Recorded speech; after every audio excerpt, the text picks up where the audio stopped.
Les grands principes d'homéopathie, c'est d'abord évidemment, comme vous le savez tous, la similitude. Imaginons qu'une abeille vous pique. Elle va produire une douleur intense, associée à un œdème, associée à une douleur améliorée par le frais. Ben, si par hasard, vous avez une douleur semblable, qui n'est pas du tout le résultat d'une piqûre d'abeille, mais qui est simplement une douleur articulaire, une inflammation, mais qui correspond aux symptômes semblables à celles de la piqûre d'abeille.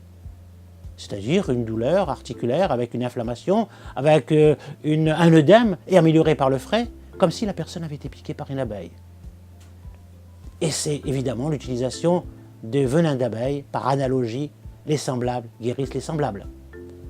Alors vous allez me dire que les allopathes rejettent cette théorie, mais faudrait-il rejeter aussi Jenner, quand lui-même a fait une vaccination à partir d'une maladie semblable pour combattre la variole? Alors soyons sérieux, regardons un petit peu les faits, et d'ailleurs les allergologues eux-mêmes font de l'homéopathie sans le savoir quand ils utilisent des doses infimes d'allergènes pour diminuer les allergies.